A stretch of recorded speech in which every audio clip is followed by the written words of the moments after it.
The hall smelled of cold incense and colder people. I was on my knees on the stone floor. 40 members of the Lin clan sat above me, watching like I was already a corpse. Then 2 lifetimes clicked together inside my head, and I understood exactly where I was. In my last life, I was a soil scientist. I spent 30 years teaching dead land how to feed people. I died at a desk, tired, alone.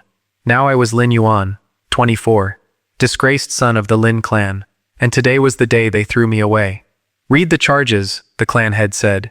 He didn't look at me once. My half-brother stepped forward, smooth as oil.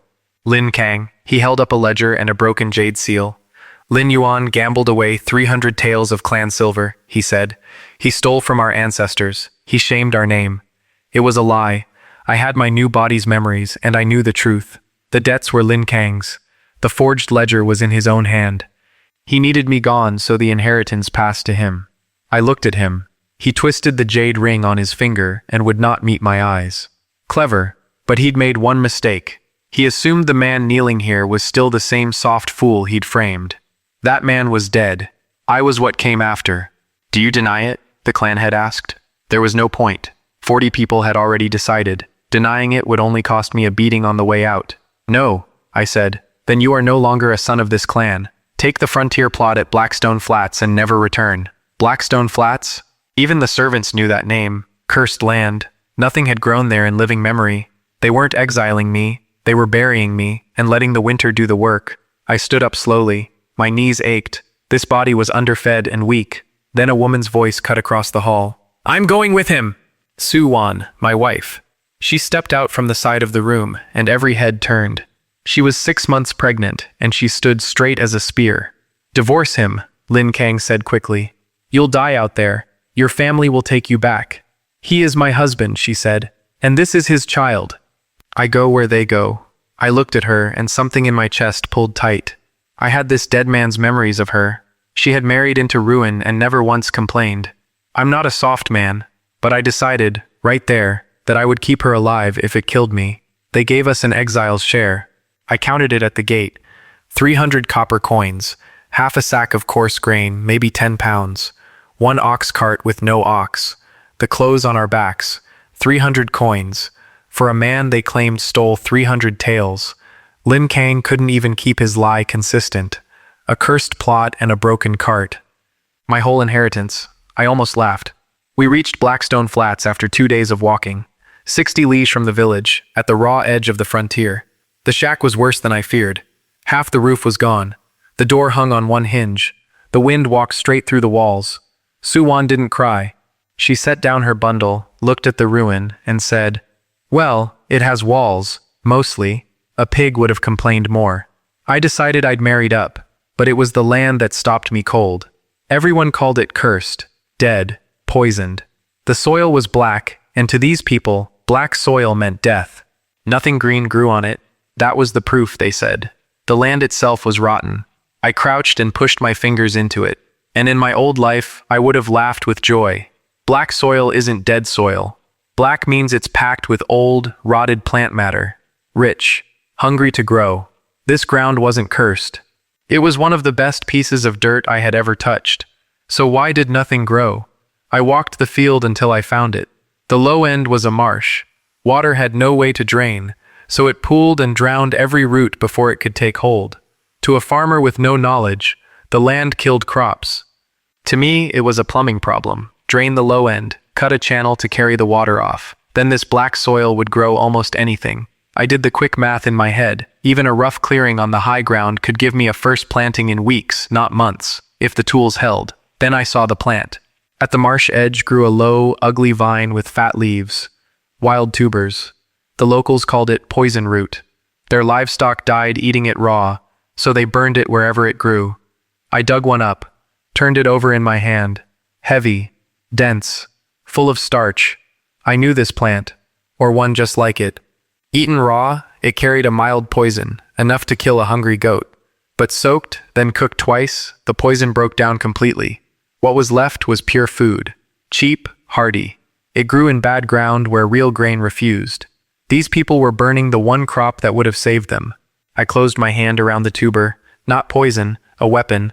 I just had to be the only man for 100 li who knew how to use it. That night, we ate a thin porridge from the coarse grain, half a cup each. I gave Suwon the larger share and told her I wasn't hungry. My stomach called me a liar. She counted our coins by the light of a single stub of candle, 290 copper. After the candle, she stacked them into 10 little towers of coins and moved them around like game pieces, working out how many days they'd last. 9 days, she said.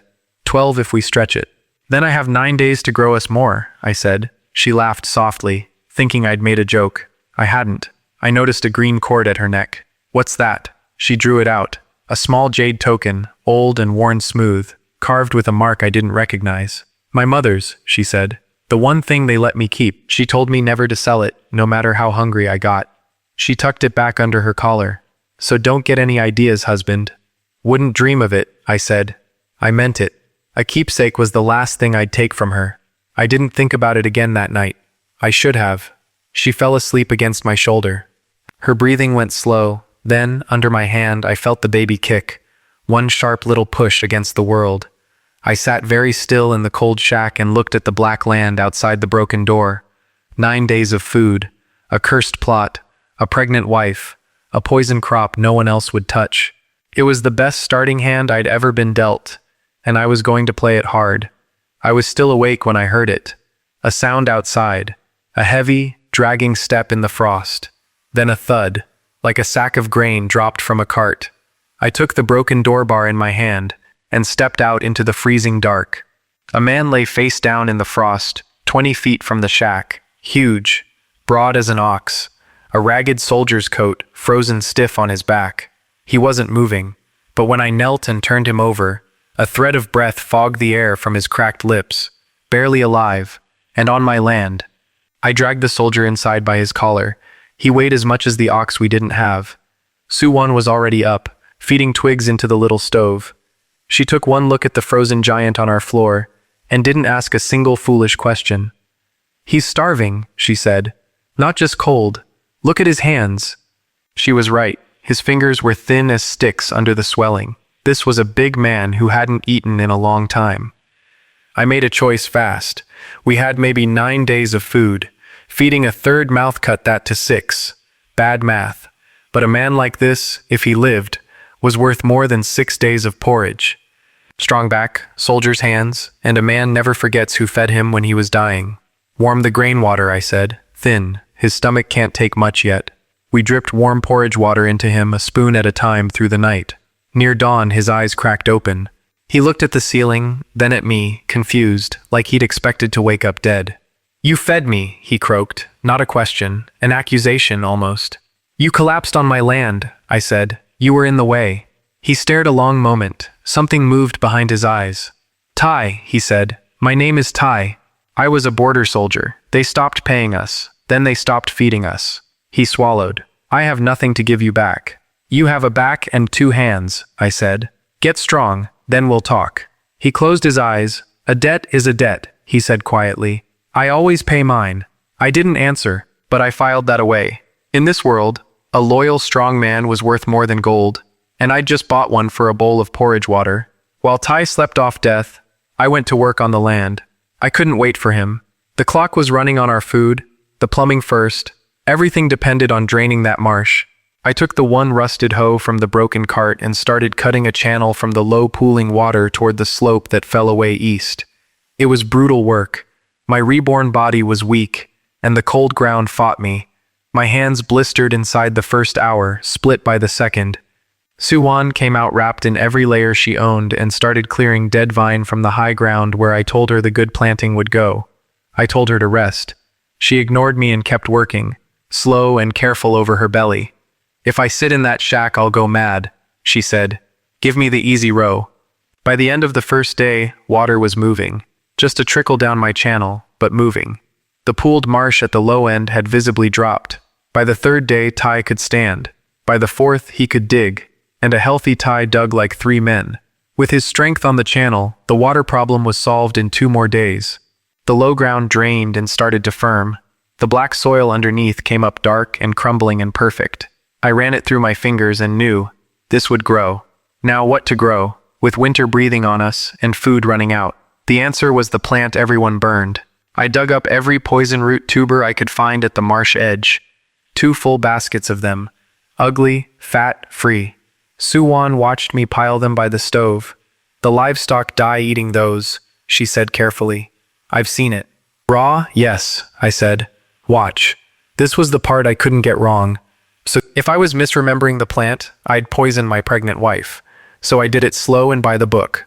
First, I sliced the tubers thin and soaked them overnight in changed water. Soaking pulls the poison out into the water. That's why you throw the water away and never drink it. In the morning, the water had gone faintly cloudy. Good sign. That was the poison leaving. Then I boiled the slices once and threw that water out too. Then boiled them again in clean water. 2 cooks. Heat breaks down what's left. I ate the first piece myself. Waited an hour by the stove, watching my own hands for shaking, my own gut for cramp. Nothing. Just a full, warm stomach for the first time since the haul. It tasted faintly sweet, like a soft chestnut. It was, I knew, roughly as filling as rice, pound for pound. I did the math out loud so Suwon could check me. 2 baskets is maybe 40 pounds of tuber, 40 pounds of food, free, from land nobody wants. And the vines root fast. In 3-4 weeks I can have a whole planting of these coming up on the drained ground. Suwon stopped counting our coins. She looked at the baskets, then at me, and I watched her understand. The cursed land, she said slowly, grows the poison nobody will eat, and you know how to make both of them safe. That's the whole plan, I said. She was quiet a moment, then, softly, they threw us out to die, and they handed us the 2 things that'll keep us alive. They did us a favor, I said. They just don't know it yet. That night, the 3 of us ate until we were full. Tai ate like a man, making up for a lost year. Suwon saved back a small bowl and set it aside for the baby's share tomorrow, which made no sense and made perfect sense. It was the first time I'd seen her look like she wasn't afraid. Food was survival. Coin was the next ladder. Full bellies wouldn't buy cloth for the baby, or a real roof, or seed for spring. For that I needed money, and for money I needed the village market. But I couldn't walk in shouting poison root for sale. Nobody would buy the plant that killed their goats. I had to be smarter than the fear. So I processed a batch properly, soaked, double-cooked, then dried into pale, firm cakes. They looked nothing like the raw tuber. They looked like plain dried food cake, the kind that stores all winter, which is exactly what they were now. I loaded a sack. Tai insisted on coming. You're a soft-looking man carrying food into a hungry village, he said. You'll want me standing behind you. Fair point. The frontier village market was thin and desperate. It was a hard winter and grain was dear. A merchant near the gate was selling millet at 8 copper a pound, and people were walking away because they couldn't pay it. I set up at the edge and called out a fair, low price. 5 copper a pound for a filling dried food cake. The first hour, nothing. People eyed the pale cakes and didn't trust the stranger. Then an old woman with 3 children and not enough coin took the risk because she had no choice. She bought 1 cake, broke off a piece, chewed it slow. Her eyes went wide. It's sweet, she said. It's good. What is this? Highland root cake, I said. Which was not a lie. It just wasn't the whole truth. That was all it took. She bought 4 more. The people who'd been watching her closed in. Cheaper than millet, filling, and it didn't make anyone sick. Because I'd made it right. I sold the entire sack in under an hour. I counted the coins into my palm on the walk back. 210 copper. In a single morning, I had almost doubled everything the Lin clan had thrown me out with. Tai watched me count. You turned burned weeds into silver, he said. In 1 morning. Not silver yet, I said. But we're getting there. That should have been a clean, good day. It wasn't. Because a fast-selling stranger in a small, hungry village gets noticed. We were packing up the empty sack when 2 men crossed the market toward us. Not customers. They walked like men who were used to people getting out of their way. One had a club hanging from his belt. The other wore a padded brown robe and a cheap official's cap, with a heavy brass buckle at his gut. The whole market went quiet and found other things to look at. The one in the cap stopped in front of me and looked me up and down. The empty sack, the coins I hadn't finished putting away, my exile's gray robe. He smiled without any warmth at all. New face, he said. Selling on my ground. Keeping every copper for yourself. He clicked his tongue. That won't do. Chief Ma likes to meet the people farming out at Blackstone Flats. He leaned in.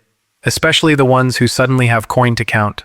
Behind me, I felt Tai go still and ready. I closed my hand around the money and made myself smile back. Of course, I said. I'd be glad to talk to the chief about my rent. Chief Ma kept me standing while he ate. His house was the biggest in the village, warm and full of things bought with other people's hunger. He tore meat off a bone, chewed, and looked at me like I was a bill he hadn't decided to pay. Blackstone Flats, he said finally. You've been busy out there. Trying to eat, I said. He wiped his hands. Everyone on the flats pays me rent on that land. 6 taels of silver a year, or the land goes to someone who'll pay. You're behind already. He smiled. Call it 8. For a new man with attitude. 8 taels. I had half a tael to my name. He knew that. That was the point. This wasn't rent, this was a snare. He set an impossible price, took whatever you scraped up in fear, and when you finally couldn't pay, he took the land you'd improved and handed it to a crony. Then he found a new exile and started again. I'd bet every family on the flats was caught in it, farming hard, staying poor, too scared and too alone to do anything but pay. Of course, Chief, I said. I want to do this right.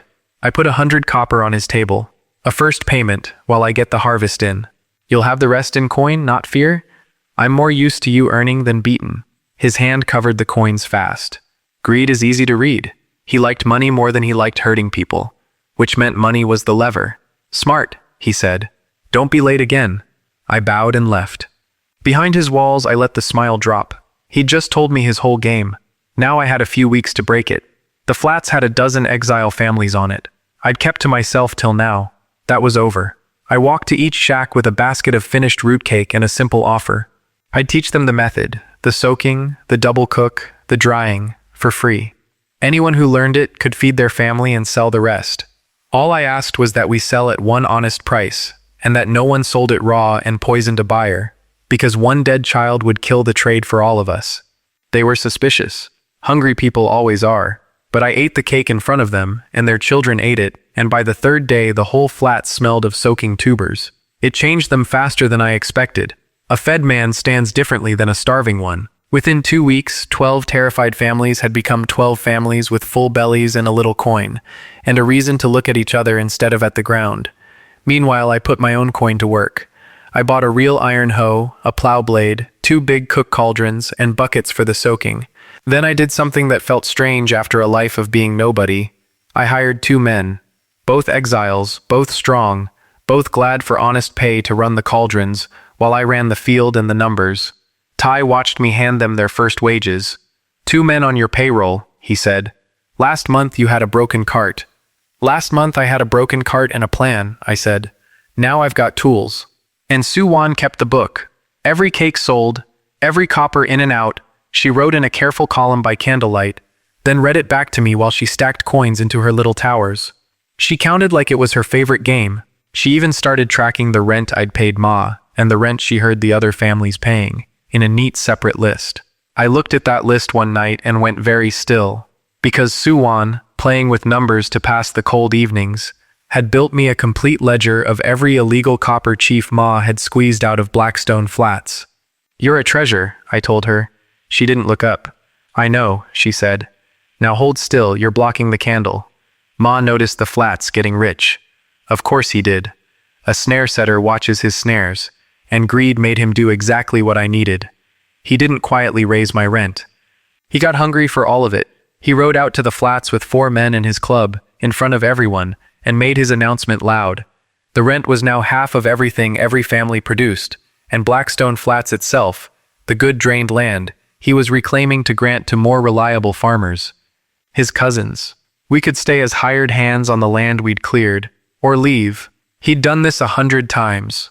Ride in, say the cruel thing, watch the herds scatter in fear. He expected the same today. He didn't get it, because the herd was fed now, and I was standing in front of it. No, I said. The word carried across the quiet flats. Ma turned his horse toward me, almost amused. No?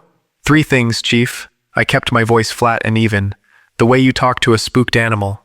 First, nobody here can pay you in root cake, because nobody here can make it but me. The soaking, the 2 cooks, the timing, get 1 step wrong and it's poison. You take our crop, you take poison. Sell it raw through your cousins and you'll bury a customer inside a week, and the trade, and your cut of it, dies with him. His smile flickered. He hadn't known that. Second, I nodded at the families closing in behind me, 12 households, and tie a head taller than any of Ma's men. These people aren't starving anymore. Starving people run. Fed people count how many of you there are. Count back. 4 men against a whole flats. Ma's men shifted their feet. Third. I let it land soft. These plots were granted to us by the county as exile land, not by you. Every rent you've taken off this flats was theft from the county's own tax rolls, and I have every payment written down. Names, dates, amounts, years of it. The blood went out of his ruddy face. Send that book up the chain, I said, and you're not a chief anymore. You're a defendant. I let him sit in it. Then I offered him the exit because a cornered rat still bites, and I didn't want a war today, just a win. So here's the deal. The rent stops, all of it, for every family. You leave the flats alone. Do that, and the book stays in a drawer, and you keep your cap in your house. I paused. Or don't, and I mail it tomorrow. The whole flats watched him. His men watched him. He understood, finally, that fear only works until it doesn't, and his had just run out. Keep your dirt, he spat. He yanked his horse around. Enjoy it while you can, he rode off. And behind me, 12 exile families let out a breath they'd been holding for years. Someone started laughing. Then all of them were free, for the first time since they'd been thrown away. I didn't laugh. Winning felt good, but I just humiliated a small man in front of everyone he ruled. Small men don't swallow that. They run to a bigger man. I'd cut the snare. Now I had to watch who came to see who'd done it. That evening we ate well. I'd bought a little pork, and Suwon cooked it with the tuber into something that actually tasted like a meal instead of survival. I set a bolt of soft, undyed cloth in her lap, the first thing I'd ever bought her. For the baby, I said, for the winter. She ran her hand over it slowly. She didn't say anything for a moment. Then, quietly, we're going to be all right, aren't we? We're going to be more than all right, I said. She smiled and went back to her book, and her coins, and her quiet little towers of copper. I let myself have that hour. The warm shack, the food, her counting. It was the whole reason for all of it. Then I stepped outside to check the field before dark, and I saw him. Up on the eastern ridge, where the road came in from the county seat, a lone rider sat on a good horse. Not one of Ma's thugs. His clothes were fine, county cloth, clean. He wasn't coming closer. He was just watching the flats, the cook fires, the cauldrons, the drained black land that suddenly grew gold where nothing had grown in memory. He watched a long moment. Then he turned his good horse around, unhurried, and rode back the way he'd come. Toward the county seat, toward the magistrate. Ma hadn't even needed to run and tell. The story had already climbed the ridge on its own. The land yields gold, it said, and now the county had heard. The summons came on good paper, stamped with a red county seal. Lin Yuan of Blackstone Flats was to present himself at the county yamen in 3 days, to answer on the matter of unpaid grain tax. I read it twice. So the rider on the ridge had reported back, and the magistrate had moved fast. This was a different animal than Chief Ma. Ma was a bully with a club. A magistrate had the law, the seal, and armed men, and he could ruin you on paper without ever raising his voice. You don't threaten a man like that. He'd have me flogged for it and call it justice. Suwon watched me fold the summons. She was big now, close to her time, one hand always resting on her belly. He wants the harvest, she said. All of it. He wants the land, I said. The tax is just the crowbar. She went to her book and pulled out her careful lists. Then take the numbers. If it's paper he's using, fight him with paper. She was right. I took Tai and the ledger and left before dawn. Let me tell you what I already knew, because it's the whole game. An empire is a hungry machine. It wants tax grain, and tax grain comes from farmed land. Dead land pays nothing. So a smart empire writes a rule. Bring dead wasteland back to life, and we won't tax your new field for the first few years. It's a bribe to make men do the hard work of reclaiming ruined ground. Blackstone Flats had been dead for as long as anyone alive could remember. Cursed, they all said. Nothing grows there. For a year, that had been my curse. Standing in that yamen, it was going to be my shield. I just had to make the magistrate stand on his own law. The county seat was 10 times the village. The yamen was cold stone and cold men. They kept me kneeling on the flagstones a long while before Magistrate Qian came out to sit above me. He was nothing like Ma, thin, neat, groomed beard, clean uniform, long clean fingernails. He looked at me the way you look at a stain, deciding whether it's worth the trouble to remove. Lin Yuan. He didn't raise his voice once, the whole time. Blackstone Flats produced a great deal of grain this year. The county assesses grain tax at 3/10 of yield. As everywhere, you have paid nothing. I wasn't aware I owed. Furthermore, he talked over me, gently. The land has clearly been farmed, so we assess 3 years of back tax at the same rate, plus the late penalty. He glanced at a clerk. The clerk has done the sum. The clerk read it out. 52 taels of silver, owed to the county, payable now. 52 taels? I had maybe 5 to my name. He let the number sit on me. You cannot pay, of course, Qian said. So the county will take the land in lieu and grant it to a tenant who can. You may go home. Clean. Bloodless. No club, no shouting. He'd have taken everything I built and gone back to his tea. I stayed on my knees, but I lifted my head. Magistrate, before the county takes the land, may I confirm one point of law, for the record, in front of your clerk. A flicker of irritation. But a magistrate cannot be seen refusing a point of law in his own court. Speak. You assess back tax because the land has, quote, clearly been farmed, so the county's position is that Blackstone Flats was established farmland. Obviously. Then I'd ask the clerk to read the county's own land register for that plot, since it was granted to me as exile land only last year. Qian's eyes narrowed a fraction. The clerk fetched the register and read it, and there it was, in the county's own ink. Blackstone Flats, listed for as far back as the book went as barren waste, untaxed, untaxable, dead ground, granted to the exile Lin Yuan the previous winter. For years, I said quietly, this county's own record has called that land dead waste and taxed it nothing because nothing grew.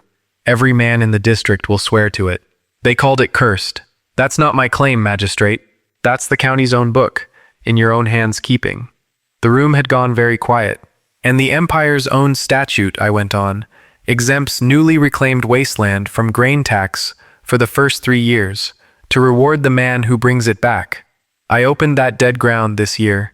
By your own register, it was waste until I did. I let it land soft.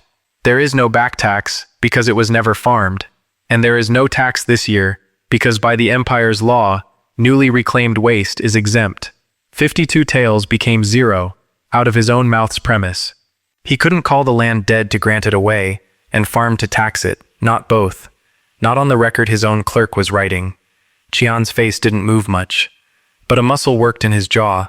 A clever reading, he said thinly. The empire's reading, I said, not mine. Then I set the ledger on the flagstones and slid it forward. Suwan's careful book, one more thing for the record. This lists every rent Chief Ma collected from the exiles of Blackstone Flats, land the county granted, that only the county may tax, years of silver, taken off your tax rolls, and never reaching your county's books. I looked up at him. I only mention it because a magistrate who let that happen under his own seal would want it corrected, before it's noticed higher up. That was the knife, and we both knew it. Ma had stolen from the county for years, and Qian had let him, and probably taken a cut. If that book climbed to the prefect above Qian, it wasn't a peasant's problem anymore. It was the magistrate's. I'd handed him a choice. Ruin me and provoke me into sending that book up the chain, or let one exile keep his tax-exempt dirt and make it all quietly go away. He looked at me for a long, cold moment. He understood exactly what I'd done, and unlike Ma, he was smart enough not to show it. The assessment was made in error, Qian said, to the clerk, evenly. Strike it. The plot is registered reclamation, exempt 3 years. Correct the roll. He stood, smoothing his uniform. You may go, farmer. I bowed low and did not smile until the yamen gate was behind me. Tai fell into step, huge and grinning. You walked in owing 52 taels. You walked out owing nothing, and made him thank the empire for it. He didn't thank anything, I said. He's furious. He just can't afford to be, out loud, and that was the cost. I hadn't beaten a bully in a field this time. I'd beaten a county official on his own record, in front of his own clerk. A man like that doesn't forget it, and he doesn't fight you himself twice. He finds someone bigger, and points them at you. In the yamen, after the gate closed, Magistrate Qian sat a long time with his cold tea.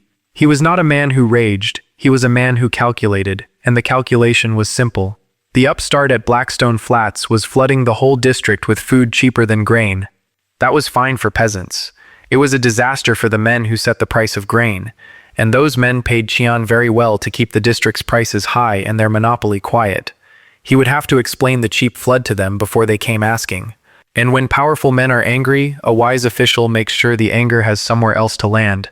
He drew fresh paper and began a careful letter. Not a threat, a gift.